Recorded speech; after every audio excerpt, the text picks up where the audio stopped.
Welcome back, everyone. Today, we are going on a truly epic journey. We're not just going to read a story. We are going to crack open the foundational source code of existence itself. We're going verse by verse, line by line through the first chapter of Genesis to decode the very blueprint of reality. Ready? Let's get started. So here's our plan. We're going to move right through the 6 days of creation. We'll start with that initial unformed chaos, then explore the great acts of separation that create order. After that, we'll see the populating of the cosmos, and then the climax of it all, the creation of humanity. And at every single step, we'll be peeling back all the layers of meaning, from the super-literal to the deeply mystical. Okay, let's dive right into the very beginning. So we begin before the beginning, if you can even imagine that. We're talking before light, before time, before any kind of structure we would recognize. The text sets this incredible scene not of emptiness, but of a universe just holding its breath. A state of pure, raw, primordial potential.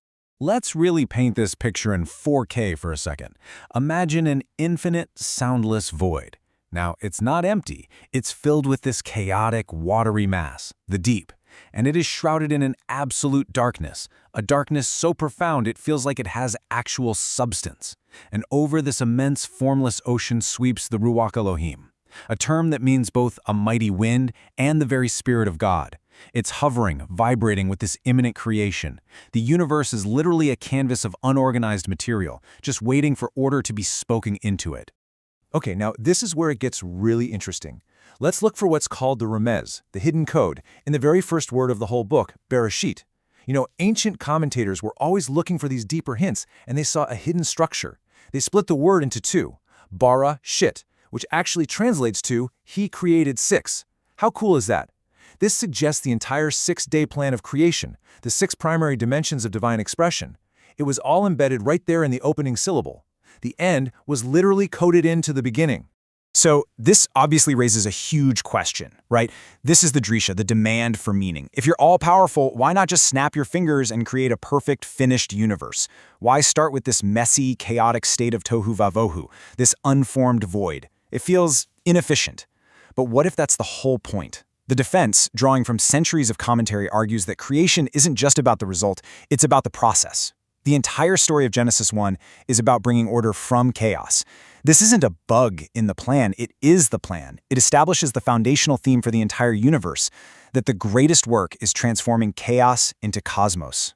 And this perfectly illustrates the mystical layer, what we call the sod, or the secret. Kabbalistic texts explain this with an incredible concept called timsum. The idea is, for anything to exist at all, the infinite divine presence first had to contract or withdraw itself just to create a conceptual space for reality. That tohu vavohu that filled the space, that was the raw, unfiltered divine energy, the actual building blocks of reality before they were organized into the 10 Sefirot, the divine dimensions that form the blueprint of creation. So the chaos, it was like the raw data before the operating system was installed. Okay, so the system is initialized. Now we move into the first 3 days, and these are all about building the fundamental architecture of reality. And the number one tool that's used is separation. Check out the pattern. On day 1, God speaks light into existence and immediately separates it from the darkness. On day 2, he separates the waters above from the waters below. On day 3, the waters are gathered, separating them from dry land. You see it, right? The pattern is unmistakable. The core act of creation here is havdalah, making distinctions. It's all about drawing boundaries, creating categories, and establishing order where there was absolutely none.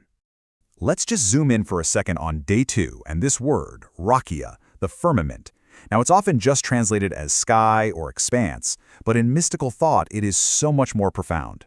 The rakia is seen as the great veil, a spiritual membrane that separates the upper, purely spiritual realms from our lower physical reality. It's a key piece of the cosmic architecture, a boundary that allows these different dimensions of existence to coexist. And here we hit another fascinating puzzle in the text. At the end of every other day of creation, God sees the work and declares it was good, but not on day 2. Why is that left out? It almost seems like this act of division, of separation, might have introduced some kind of conflict, or maybe even a flaw. Now that's one way to look at it, that division itself contains a seed of strife, but the classic rabbinic answer is actually more practical. The work of the waters, which began on day 2 with their separation, wasn't actually finished until day 3 when the land appeared. The lesson here is so powerful. A process can't be judged as good until it's actually finished. It's a profound statement about having patience and seeing a project all the way through to its real conclusion. Now let's map this to that mystical source code we were talking about. These Sefirot are often grouped in triads, and wouldn't you know it, the first 3 days of creation perfectly mirror the first emotional triad. Day 1, the creation of expansive, infinite light, that's chesed, unbounded kindness and love. Day 2, the act of separation and setting boundaries, that is gevura, discipline and structure. And Day 3, where land and sea find their proper, balanced places, that is tiferet, harmony, the beautiful synthesis of kindness and discipline. This shows us that the creation of the world literally mirrors the very flow of divine consciousness. So the architecture is built. The foundational separations have created these defined realms. We've got day and night, sky and sea, and land. Now let's see how this structure gets populated on days 4 and 5 as God begins to fill this newly ordered canvas. And this brings us to that classic question that everybody asks. How can there be light and day and night on day 1 if the sun, moon, and stars aren't even created until day 4? It feels like a continuity error in the code, doesn't it? Well, it would be if this were a science textbook, but the text isn't making a scientific mistake. It's making a profound theological point. The light of day 1 is this primordial spiritual light, the raw energy of creation itself. The luminaries created on day 4 are intentionally demoted. I mean, in the surrounding ancient cultures, the sun and moon were powerful gods to be worshipped. But here, they're just timekeepers, functionaries. The text makes it absolutely crystal clear. God is the source of light, not these celestial bodies. Day 5 marks a really significant shift. For the first time since the initial act back in verse 1, the text uses that special verb bara to create something truly new, from nothing. This is used for the great sea creatures, which signifies a whole new level of being, and what's being created is what commentators call nephesh, conscious, animated life. And with this new kind of creation comes the first ever divine blessing bestowed upon living things: be fruitful and multiply. So life isn't just made, it's blessed with the power to continue creating itself. The stage is set. The realms are filled with life. And now, we arrive at the climax of the entire narrative, the final and most complex act of the 6th day, the creation of humanity.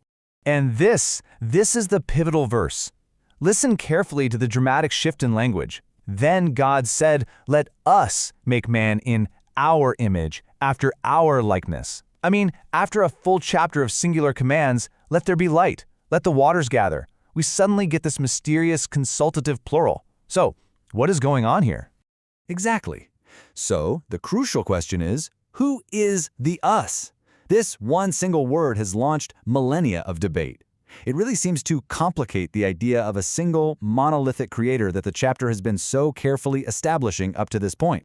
And you know, our library of sources offers several powerful explanations. One is the royal we, that God speaks with majestic plurality. Another, which is really popular in rabbinic thought, is that God is consulting with the heavenly court of angels as a show of humility.